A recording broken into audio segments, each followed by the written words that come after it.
Hello everyone! I'm back. This is Dolly again for another healthy baking episode. And today, gagawa ulit tayo ng isang masarap at very savory na dough. My sponge and dough method of kneading the bread.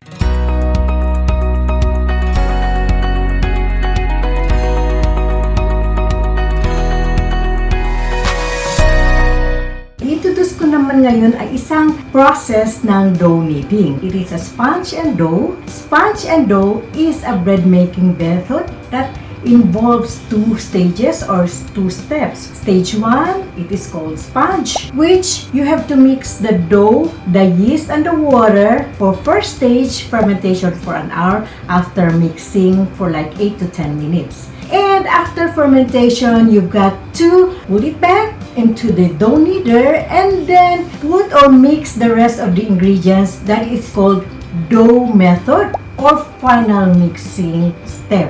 Why sponge and dough? Because it produces breads with unique flavor, texture, and aroma. A soft crumb and an improved shelf life. So tatagal siya ng more days because of the method. And for this reason, this method is commonly used in making bread like loaf bread, sponge bread, buns, and other bread varieties. And for the ingredients for our first method or first step, which is our sponge, we have here bread flour of 400 grams, non-bromated, non-GMO, unbleached, and organic. Water, 220 grams, and of course, the yeast, 10 grams.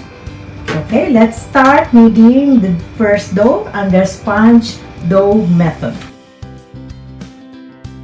Now, let's start kneading the sponge method. Pour our flour, our water,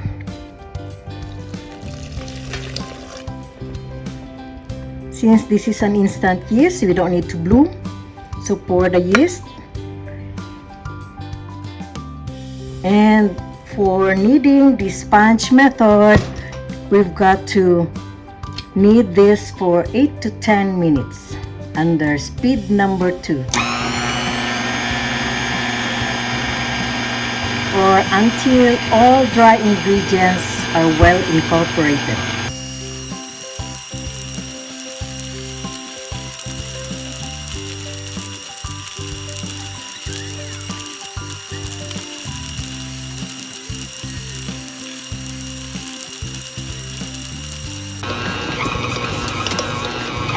Time's up. Sponge method is done, so grease your board.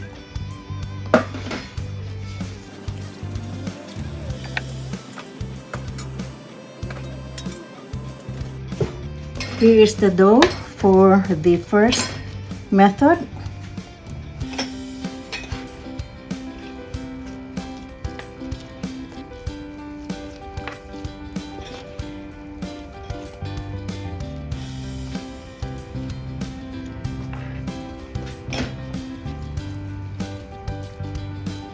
Into an oil bowl,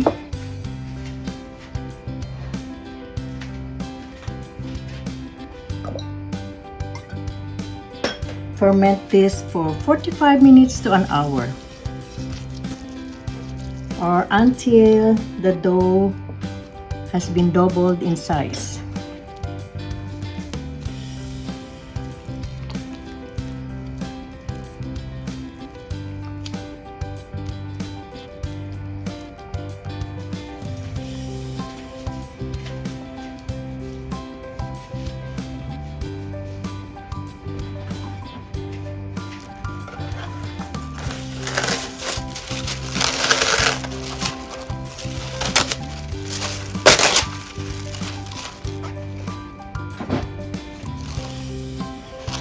Into the proofing box. Our sponge is ready. Now here is the result. And now the sponge goes to the mixing bowl for the second mixing, and then grease our bowl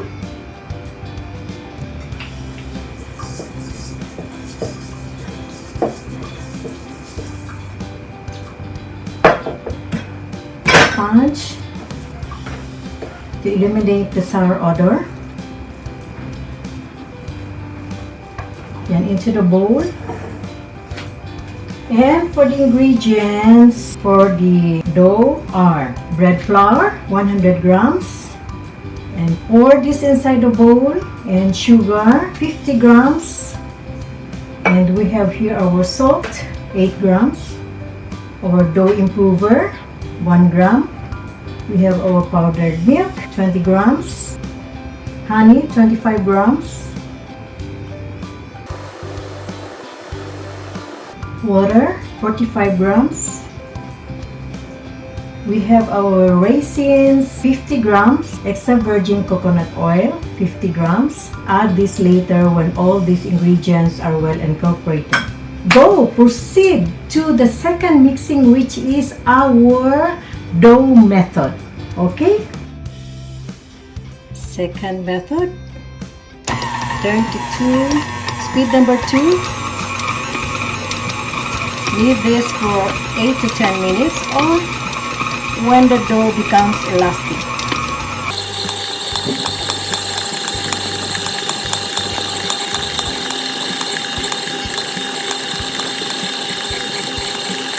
We have an optional ingredient here.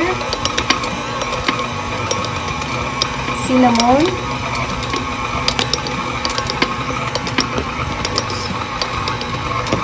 Just a few dust of cinnamon because raisins and cinnamon are perfect partner. And a few drops of vanilla.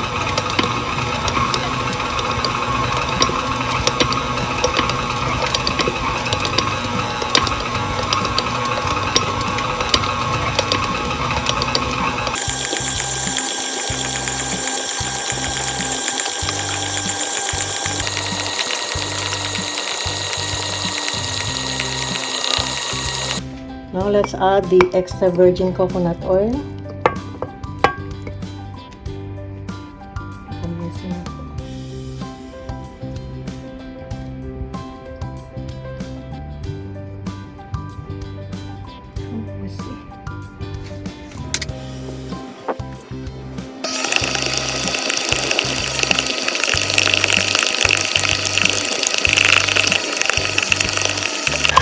And now, if you think your dough is a little bit wet, you can add at least 1 to 2 tablespoons of flour.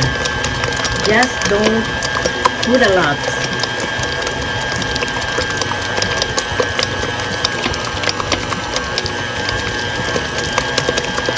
Just 1 or 2 tablespoons.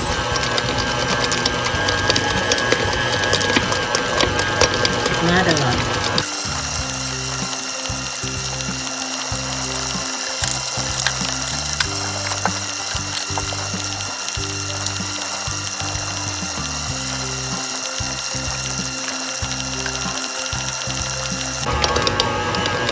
Now let's check the dough, if the dough is ready. Let's check the handkerchief or the window pane test.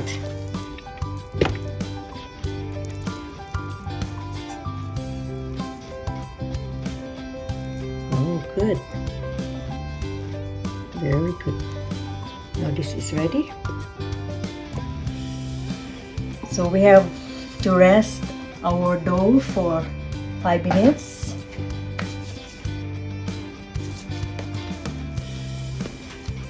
Rest first. Rest muna natin bago natin siya iporma, okay? So just cover with your bowl, 5 minutes. And now I have shown to you the 2 methods of dough mixing or dough kneading, which is a sponge and dough method. First is sponge and then ferment for 1 hour. And then second is dough mix for 8 to 10 minutes or until the dough becomes elastic. So here is the result. Our dough is ready. And this time, out from that sponge and dough method, gagawa tayo ng Raisin Delight. So here we are. We have to form our dough. And so 5 minutes is up. gonna scale our dough for 325 grams. So the yield would be 3 Raisin Delight.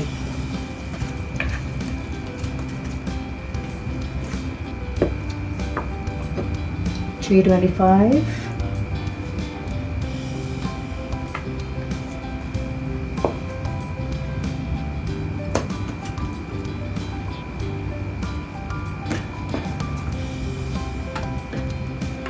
Okay, so let's rest the dough for another 5 minutes.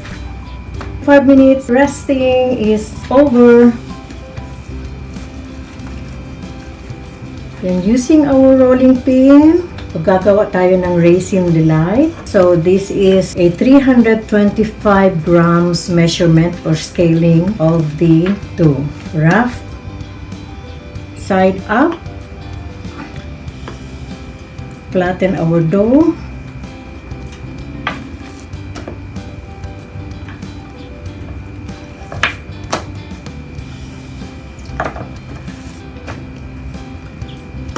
When you roll a dough, always start at the center, then roll outward. Form a rectangle. And then we have our raisin here. Spread. Okay, then roll.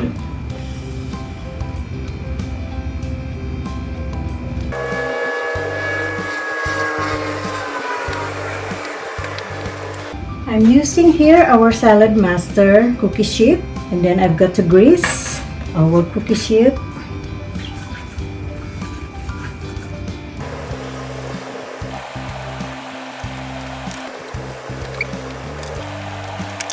Do the same thing, form a rectangle.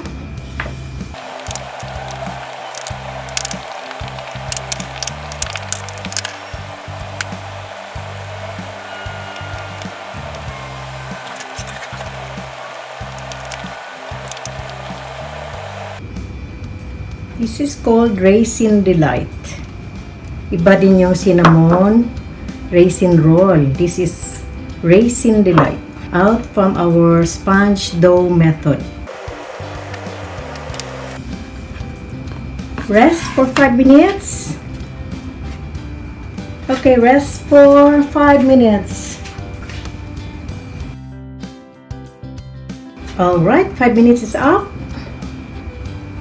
We need to rest the dough. Parang tao din, kailangan magpahinga before we will proceed to the next step. I have here, I'm showing this with you, my special cutter. Ito razor blade na pang shape. This is really a special blade for dough here. And I also have a cutter here. The same sila na purpose. Dough cutter too. But mas gusto ko itong gamitin. Very sharp. I'm gonna grease this.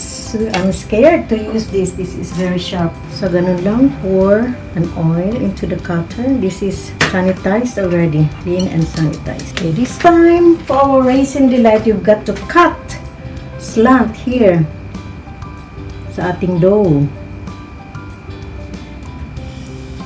There you go. It's okay kung lumabas ang ating raisin. Kaya nga tawag niya Raisin Delight.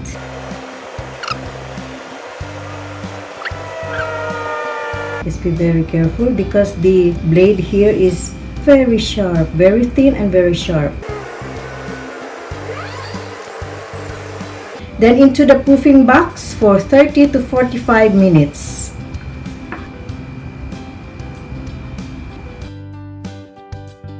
So let's preheat the oven for 10 minutes at 350 degrees Fahrenheit. Now this is our Raisin Delight. Oh, ang ganda. So we've got to brush with egg wash. This is pure egg, 1 whole egg. Now I see the difference of sponge and dough method from the straight dough method. Nakikita ko na the dough is fine and very, very smooth. Now you see where baking a Raisin Delight, and we're using a sponge and dough method in kneading the dough. Why do I love to eat homemade bread so much? Because homemade bread is good bread, healthy and tasty. So you will have a choice of your own ingredient. Of course, you've got to be very sure that your ingredient is non-bromated, non-GMO, and of course, organic, which I do prefer organic ingredients, yes, because it's healthy. Okay, rest and let's wait for our oven. I preheated the oven at 350 degrees Fahrenheit for 10 minutes. So let's wait. When it's ready, then let's bake our Raisin Delight. Wow, so good. Very good. Now into the oven. Wellness through healthy food preparation prevents us from getting sick. SaladMaster cookware is a healthy cookware. It is made of 316 titanium stainless steel, pure, clean, non-toxic cookware, and it has a limited lifetime warranty.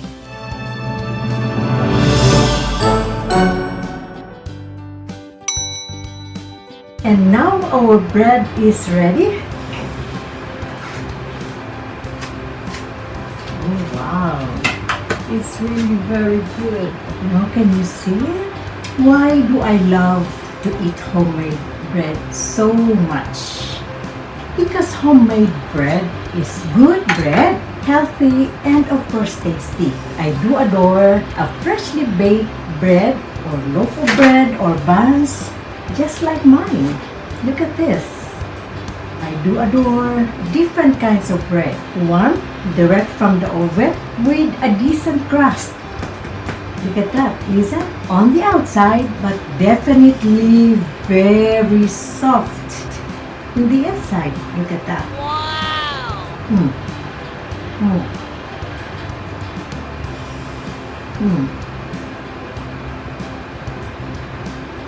I'm really hungry now. I'm salivating. I'm drooling. Because the smell of a freshly baked bread from the oven is so amazing and it made me hungry. My bread is healthy and you can never go wrong. So cheers! Cheers for that! Cheers! Okay? Here. It's really very soft. Look.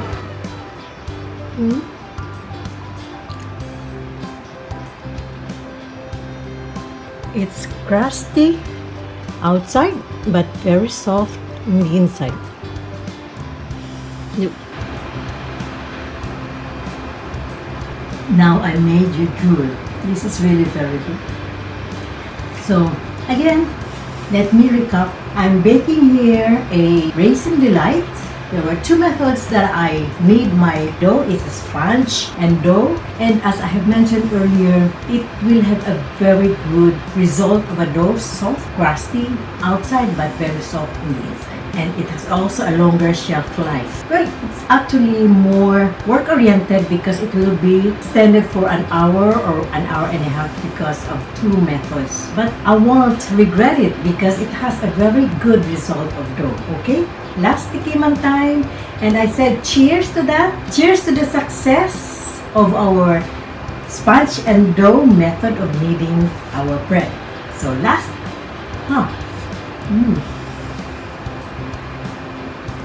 So the taste of this bread, I remember my Lola. This is her bread. So ngayon po ay muli tayong magtatapos at muling nagbigay ako sa inyo ng isang napakasarap na ingredient ng isang klaseng bread, which is the Raisin Delight. So for those who are aspirant bakers, especially bread baking, this is very challenging. Don't get overwhelmed. It's just a small patience and the result is really worth rewarding. Aray, mainit. The result is worth rewarding. Look at this. Okay? And salamat po for watching my video. Salamat po for subscribing my channel. And of course, I do appreciate if you will also share my video to your friends, to your family, to your loved ones, to your colleagues. At do appreciate it very much. So from the bottom of my heart, thank you, thank you, thank you, and try my recipe. I would really love to share this because this is really a very wonderful dough product of my sponge and dough. Salamat po, and keep safe, be well, and always, always, always wash your hands and observe social distancing. Okay, salamat and stay well. And hanggang sa muli, abangan niyo po ang another baking episode or cooking episode with Darren. And I featured here my SaladMaster cookie sheet, one of the many products of SaladMaster. And this is healthy cookware, non-toxic, non-carcinogenic. Okay, salamat. And